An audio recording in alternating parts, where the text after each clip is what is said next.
por lo menos unos 10, 15 van al bautizo, ¿verdad? Pero hay casas que van hasta 50, más aparte los colados, ¿verdad? Y los que se aparecen por ahí en el río. Y de repente hay una multitud de personas ahí, 10, 20, 30, 50 personas. Y mi hermano, cuando nosotros somos bautizados, sabemos que estamos haciendo un acto simbólico, que estamos muriendo para el mundo y cuando salimos del agua, estamos viviendo ahora para Jesucristo, ¿verdad? Estamos haciendo un acto simbólico. Pero aparte de que nosotros hacemos un acto simbólico, hacemos un acto que es público. Nosotros hacemos un acto público y de esa manera la gente que nos está viendo dice: ah, mira, Sebastián ya se bautizó, ya hizo su decisión, ¿verdad? Ya es cristiano verdaderamente, ya es una persona que ha tomado una decisión de seguir a Jesús, pero en serio. Porque ya bautizarse es hacer una decisión de seguir a Jesús de una manera ya más seria. Y cuando nosotros vemos la escena que se estaba llevando a cabo en aquellos tiempos, cuando el Señor Jesucristo se presenta con Juan, la palabra de Dios nos narra que es en esa ocasión en donde están los saduceos y los fariseos, ¿verdad? Y está toda la gente que están ahí viendo cómo llega nuestro Señor Jesucristo, y de una manera pública el Señor Jesucristo llega y se bautiza. Quiero decirle, mi hermano, que de una manera el Señor está haciendo un acto, y está haciendo un acto en público, preparando la escena, preparando todas aquellas cosas que Dios de antemano ya había preparado el Señor, ¿verdad? Y igual el Señor Jesucristo sigue preparando esa escena, pero sabe que esa escena ha sido preparada para que cada uno de nosotros pudiéramos tener un ejemplo, que pudiéramos tener un modelo a seguir también nosotros. En esta ocasión el Señor Jesucristo hace un acto y lo hace en público.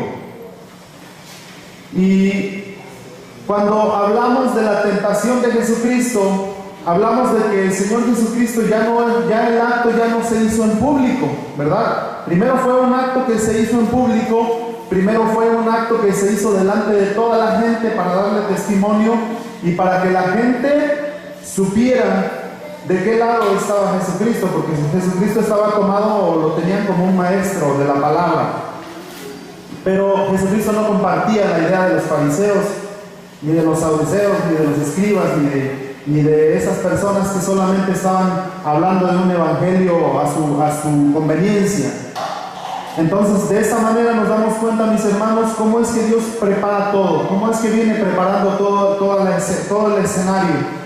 Desde que es bautizado, es presentado delante de la gente, hace un acto público, y después dice la palabra de Dios ahí en Lucas capítulo 4, abra su Biblia por favor.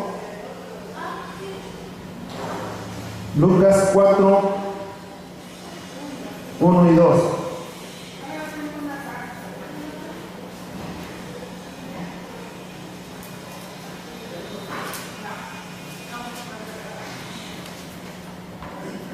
¿Ya lo tenemos todos?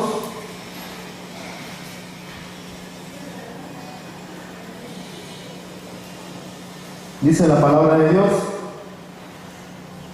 Jesús, lleno del Espíritu Santo, volvió del Jordán y fue llevado por el Espíritu, ¿a dónde dice? Al desierto, ¿verdad? Dice, y por 40 días, dice, y era tentado por el diablo, y no comió nada en aquellos días pasados, los cuales tuvo hambre. Y cuando nosotros nos ponemos a hablar de tentación, necesariamente tenemos que saber qué es tentación, porque hablamos de la tentación de Jesús y a veces muchas personas se les da la idea de que Jesús cayó en la tentación, y eso no es cierto. Una cosa es que Jesús haya sido tentado, y otra cosa muy diferente es que Jesús haya cedido a la tentación. Amén. Tentación, dice, es una inducción a ser probado de acuerdo a las normas, carácter, identidad y principios morales de cada persona. Se los vuelvo a leer. Es una inducción a ser probado de acuerdo a las normas, carácter, identidad y principios morales de cada persona.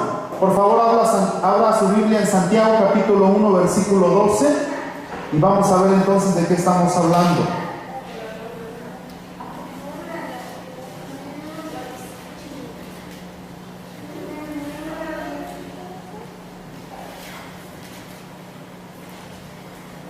Santiago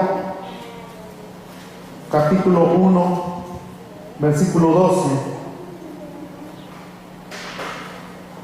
¿Ya todos lo tenemos? Dice la palabra de Dios: bienaventurado el varón que soporta la tentación, porque cuando haya resistido la prueba, recibirá la corona de vida que Dios ha prometido a los que le aman. Cuando alguno es tentado, no diga que es tentado de parte de Dios, porque Dios no puede ser tentado por el mal, ni Él tienta a nadie, sino que cada uno es tentado cuando de su propia concupiscencia es atraído y seducido. Entonces, dice, la concupiscencia, después de haber concebido, da a luz el pecado, y el pecado, siendo consumado, da a luz la muerte. Entonces nosotros entendemos que nuestro Señor Jesucristo fue inducido de alguna manera, ¿verdad? El enemigo vino a su vida y trató de inducirlo. ¿Qué es esta palabra de inducir? Es como empujar, ¿verdad? Es como que ahora le mira, ahí está el pecado y lo empuja. Esa inducción, eso fue el trabajo de Satanás, de inducir a Jesucristo, de motivarlo, de hacerle ver la necesidad que tenía y de empujarlo para que él cometiera el pecado, y de esa manera ya no se cumpliera el propósito divino. Amén. Ahora la pregunta es, aquí dice, ¿por qué guió Dios a Jesús al desierto por medio del Espíritu Santo para que fuera tentado por Satanás? Hacemos una visión de las cosas. Cuando el Señor Jesucristo es bautizado por Juan en el río Jordán, hablamos de que es un acto público. Pero cuando Jesús es tentado en el desierto, ya no es un acto público, ¿verdad? No, yo no me imagino a toda la gente atrás de Jesucristo y yéndolo a seguir hasta el desierto, ¿verdad? 40 días, no me lo imagino. Sinceramente no creo que haya ocurrido de esa manera, ¿verdad? ¿O usted se lo imagina, hermano? Eso. No, ¿verdad?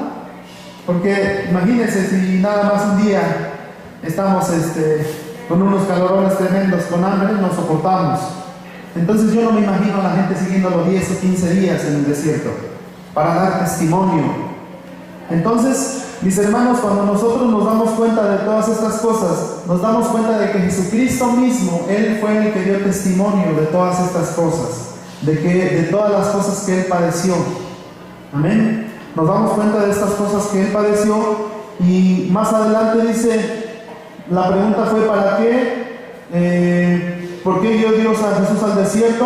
Dice, para mostrar que su Hijo Jesucristo era moralmente perfecto para llevar a cabo el sacrificio de un cordero perfecto y sin mancha. ¿A quién le iba a mostrar en el desierto? Le iba a mostrar a Jesucristo. A Jesucristo le iba a mostrar. Ahora fíjense algo bien curioso. Cuando nosotros de repente nos encontramos en una situación difícil y nosotros salimos avante, ¿verdad? Salimos adelante,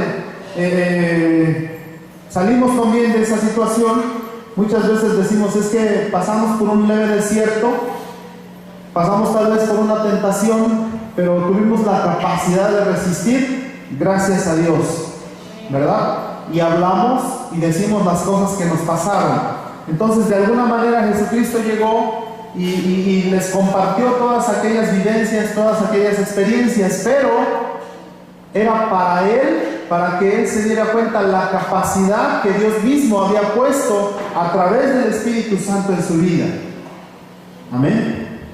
Muchas veces nosotros nos encontramos, o yo me he encontrado con gente que muchas veces dice, híjole, es que estoy pasando por unas pruebas tan difíciles, estoy pasando por una necesidad tremenda en mi vida, vieras que el Señor me está probando y estoy pasando por cosas que verdaderamente, como he padecido. Yo quiero decirles algo en esta mañana. Satanás, el enemigo de nuestras vidas, es un personaje que está muy preparada, que es muy capaz, que tiene mucha capacidad, y una de esas capacidades de él es que es disciplinado. ¿Por qué le digo esto? Porque cuando Dios va a traer una prueba a nuestra vida, mi hermano, mi hermana, es con un propósito específico. Yo muchas veces me he topado con gente que dice, es que estoy pasando por unas pruebas difíciles. ¿Sabes, mi hermano? Cuando Dios trae prueba a la vida del hombre, es porque tiene un propósito específico, bien definido para esa persona. No nada más lo trae porque sí. Es posible que lo que está pasando a esta persona solamente nos está hablando de lo que leímos en Santiago. Dice la palabra que por su misma concupiscencia, dice, es atraído y es seducido y es llevado por su misma concupiscencia. No porque Dios esté teniendo un plan específico en su vida, no.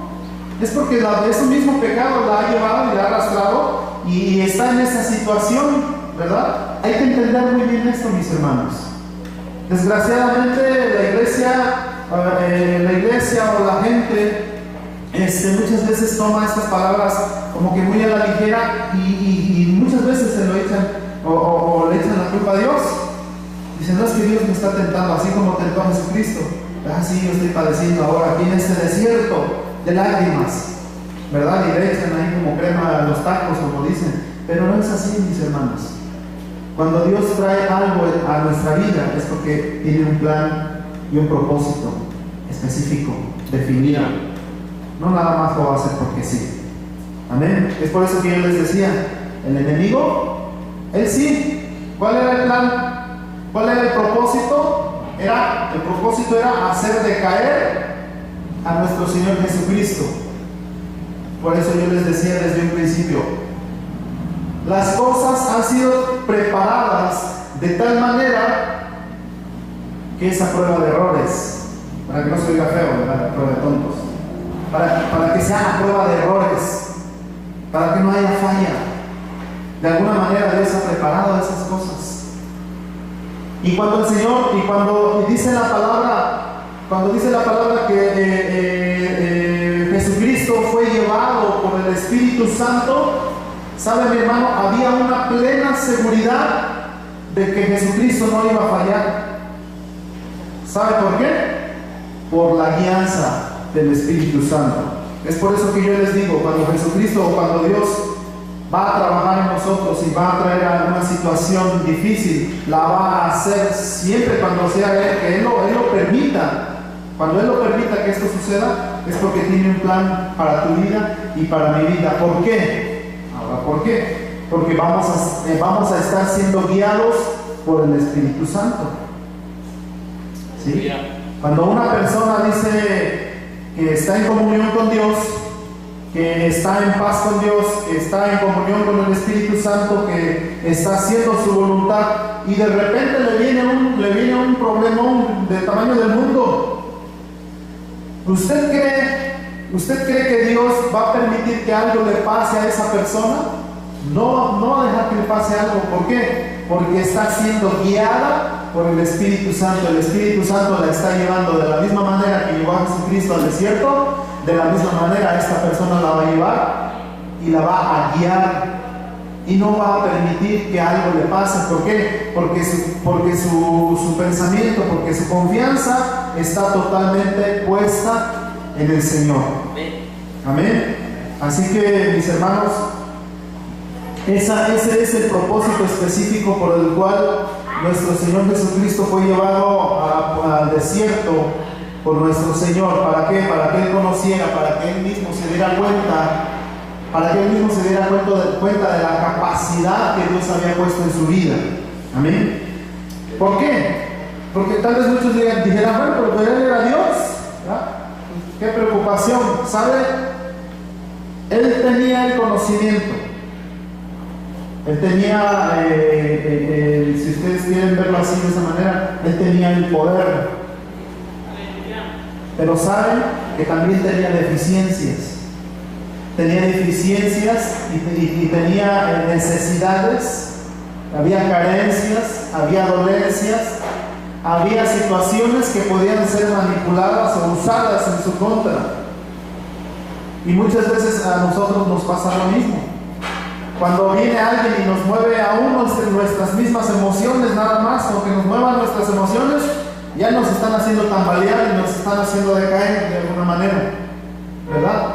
¿Por qué? Porque de alguna manera usan nuestras deficiencias, de alguna manera usan nuestras emociones, usan las necesidades que tenemos, tal vez morales o físicamente también. Amén. Entonces,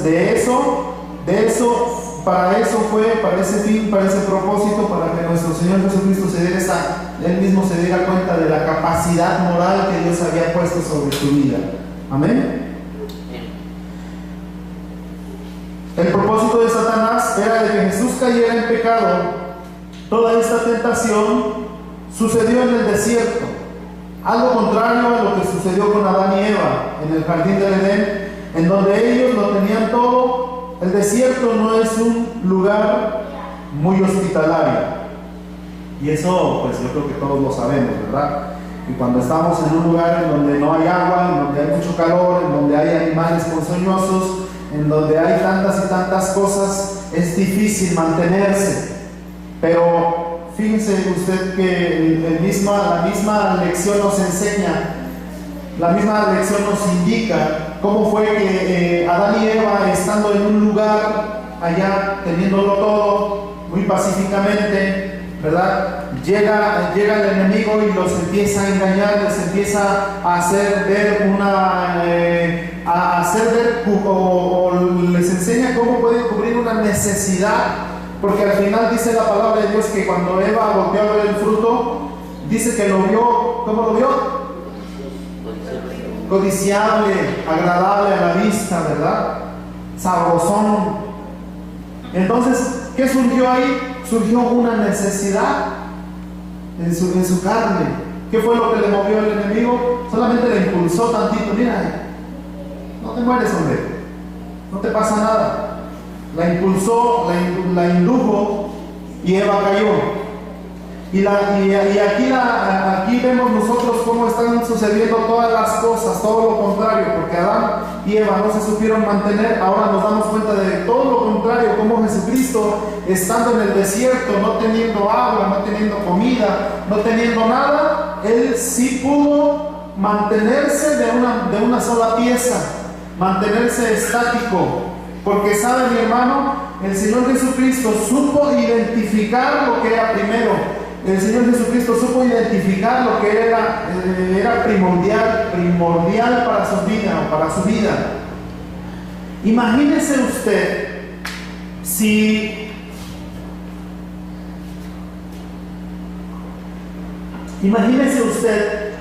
el Señor Jesucristo, cuando viene el enemigo y le dice, ya se me durmió la mano, como que aprieto mucho el micrófono de los nervios.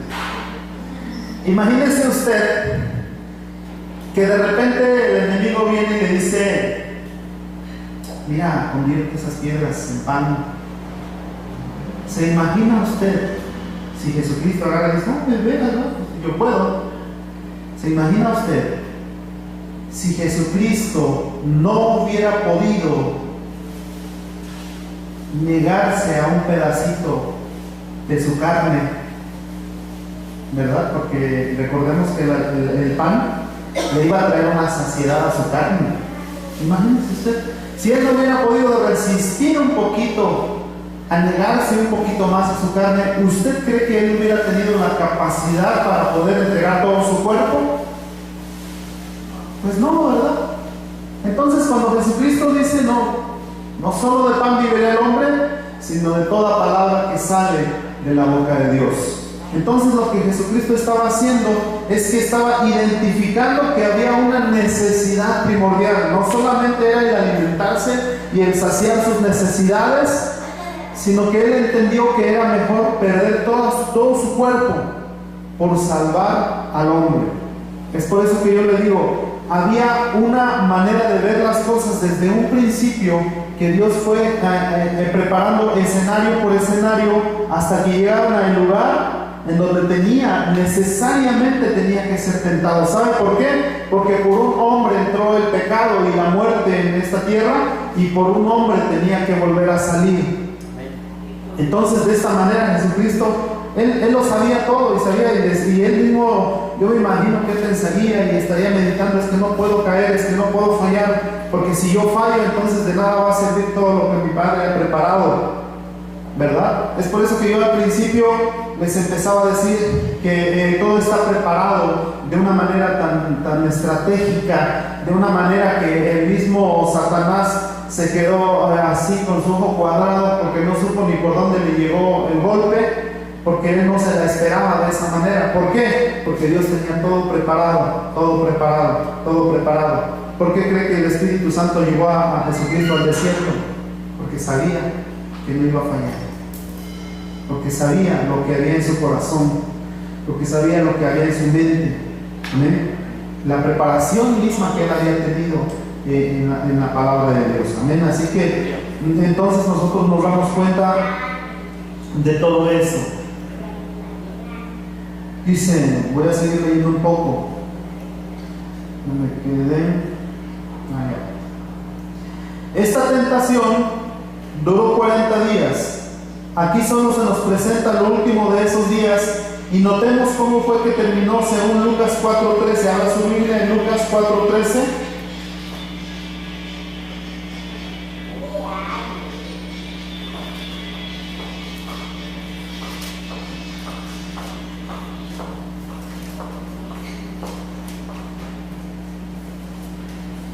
Lucas 4:13. Dice: y cuando el diablo hubo acabado toda tentación, se apartó de él por siempre. No, ¿verdad? Dice, se apartó de él por un tiempo, nada más. Muchas veces nosotros vivimos nuestra vida, y a través de nuestras vidas vamos experimentando ciertas situaciones o ciertos desiertos. Primeramente, ya vimos que ese pasar por un desierto tiene un propósito específico. Si mi hermano, su desierto no es un desierto en el cual el Espíritu Santo lo ha llevado, entonces preocúpese, porque ese desierto usted mismo se lo ha provocado. Amén. Es necesario identificar cuando verdaderamente es un desierto del Señor y cuando es un desierto que por nuestra propia concupiscencia nosotros mismos hemos provocado, nos hemos metido y hemos caído en esa tentación. Amén. Entonces, el enemigo no se va a apartar. Si verdaderamente es una tentación que el enemigo quiere hacerlo decaer a usted, el enemigo no se va a apartar, téngalo usted por seguro. Se lo puedo afirmar, si usted quiere, no se va a apartar, no lo va a dejar. Todos los días que usted se levante, ahí va a estar la tentación. Todos los días que usted se acueste, ahí va a estar la tentación. Todos los días en su trabajo, en la oficina. No use usted vitacilina, use la presencia del Espíritu Santo mejor. Amén. Y también vitacilina, pues hay que echarle un gol de repente, ¿verdad? Úntese la presencia del Espíritu Santo. Amén. Es necesario, mis hermanos, identificar muy bien todo esto, porque verdaderamente que de repente se viven esas experiencias. Escuchamos de gente que dice: ay, pero es que estoy pasando por un desierto, el Señor me puso a prueba y caí, ¿verdad? Ha sido nuestro propio pecado. No nos hagamos, ¿verdad? Hemos sido nosotros mismos los que nos hemos metido en esos problemas, y pues hay que pedirle al Señor también que nos ayude a salir de ellos. No por eso no vamos a clamar. Amén. Santiago 2:19, ¿qué dice la palabra de Dios?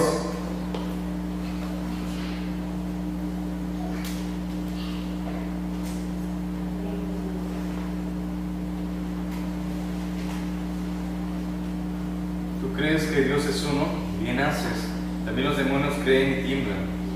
Amén. Dice, ¿tú crees que Dios es uno? Haces bien. Pero también los demonios creen en Dios. También los demonios saben de su existencia. Cuando nosotros venimos, mis hermanos, cuando nosotros venimos delante de la presencia de Dios, nos presentamos delante de su presencia y declaramos que hemos creído, y pensamos que tal vez porque hemos creído no vamos a pasar por esas situaciones. Es todo lo contrario. Es por eso que yo les decía hace un momento, si mi hermano, yo lo he escuchado incluso en otras predicaciones de otras personas que dicen, si algo no está pasando en tu vida, si de repente no tienes problemas en la oficina, si de repente no tienes problemas en tu casa, si de repente te la estás llevando así como de a pechito, como de a muertito, entonces preocúpate, ¿verdad?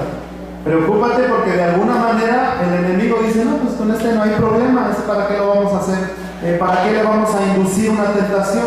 Este ya está de este lado, ¿verdad? Y entonces ahí es donde el enemigo ya te deja porque pues ya solito te estás acercando, ya no hay necesidad de que haya una inducción, sino que solito pues ya vas, como decimos, al matadero, ¿verdad?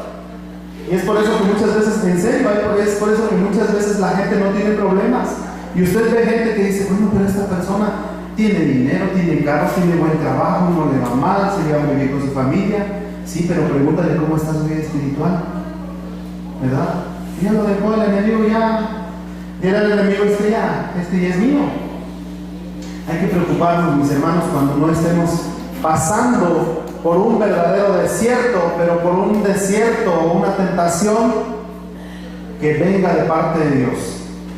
Aguas, ya saben. ¿No? Si es una tentación, o si es una prueba, o si es una lucha, como lo que leímos, que es a causa de nuestra propia concupiscencia, aguas. No hay que achacarle todo, porque a veces le achacamos o le achacamos a Dios o le achacamos al diablo. ¿Verdad? Es que decimos, es que ese diablo no me deja, ¿verdad? Y a veces somos nosotros los que no cedemos nuestra obediencia a nuestro Señor. Muchas veces somos nosotros los que no damos nuestro bracito a torcer y le echamos la culpa al pobre diablo, dijeron por ahí en una canción. Pobre diablo. Dice, Cristo ayunó por 40 días. ¿Alguno de ustedes ha hecho esto por lo menos un día? Es una pregunta que aquí viene, no se la estoy haciendo yo. Después de 40 días, dice, él tuvo hambre, y esto con justa razón. Fue en ese momento que Satanás se le presentó. Es por eso que yo les decía, identifica a Satanás porque es muy listo y tiene todo bien preparado también él. Identifica cuando hay alguna falla específica en tu vida. Identifica cuando tienes una necesidad, a lo mejor en tu carne, a lo mejor tienes una necesidad moralmente. Identificó a Jesucristo cuando tenía hambre. Díganme cuando ya nomás hagan así como córtale, mi chavo. Identificó cuando Jesucristo tenía una necesidad, sí, lo identificó y dijo, ya tiene hambre, ya le dio hambre, ya 40 días, ya era hora que le diera hambre, ¿verdad? Identificó. Y entonces fue cuando vino a su vida y trató de decirle, ¿por qué no haces que estas piedras se conviertan en pan? ¿Verdad? Mira, aquí les altas, van a tener altos bolillos. Identificó la necesidad. Mi hermano, ¿usted identifica también en su vida esa necesidad? Y la lleva a los pies de nuestro Señor Jesucristo. Lleva usted esa necesidad a la presencia del Espíritu Santo. Porque si no sabe, alguien la va a identificar primero y entonces por ahí lo va a usted a tocar. Por ahí puede llegar esa inducción. Va a llegar esa inducción y va a decir, mira, ¿por qué no haces esto? Tienes una necesidad moral, tienes una necesidad física, ¿verdad? le digo que el enemigo, él es listo. Y yo de repente me imagino que hasta matemático, ¿verdad? Una inteligencia que prepara todo de tal manera que él dice, no, es que no me va a fallar, hombre. Pero le falló, porque nuestro Dios tenía todo preparado ya de antemano para que las cosas fueran tomando una forma. Amén.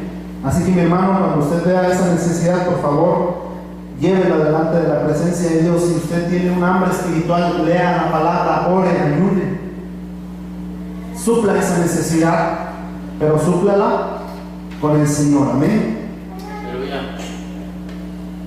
Lucas capítulo 3, ¿qué dice la palabra de Dios?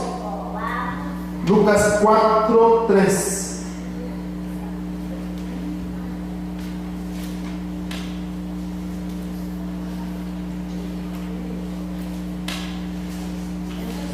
Le dijo, si eres hijo de Dios, di a esa piedra que se convierta en pan.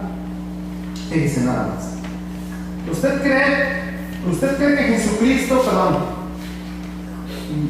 borra esa palabra que dije? ¿Usted cree que el diablo no estuvo presente el día que Jesucristo fue bautizado? Por ahí ha de haber andado, si no de repente uno de sus achichincles, ¿verdad? Por ahí lo mandó. Dice lo que leímos ahorita en la escritura, dice, si eres hijo de Dios, ¿por qué no pides que esas piedras se conviertan en pan? ¿Sabe? El diablo sabía que Jesucristo era el Hijo de Dios. Él lo sabía de antemano, porque él sabía todo el recorrido de la vida de nuestro Señor Jesucristo. Él sabía que él era el Mesías. Él sabía, si no, de lo contrario no se le hubiera presentado en el desierto, si no, de lo contrario él no hubiera hecho nada con él, hubiera dicho, solito se va a morir de hambre por aquí, ¿verdad? Él sabía que Jesucristo tenía un plan específico, un plan definido para la vida de este varón. Ahora yo te dejo con una pregunta en esta mañana. ¿Hay un plan específico para tu vida? ¿Dios tiene un plan específico para tu vida? ¿El enemigo lo sabe? ¿Será que el enemigo sabe de ese plan? ¿O no le interesa? Porque si el enemigo no le interesa el plan que haya en tu vida, entonces aguas. Pero si hay un plan en tu vida, mi hermano, qué bueno. Qué bueno, porque entonces quiere decir que vas a ser pasado por un desierto. Qué bueno, porque quiere decir que vas a pasar ese desierto, porque estás siendo guiado también por el Espíritu Santo. Pero si no vas a entrar en ese desierto porque eres guiado por el Espíritu Santo, aguas. Amén. Yo dejo este lugar, ya me puso nervioso la cámara, ya me voy. Dios les bendiga.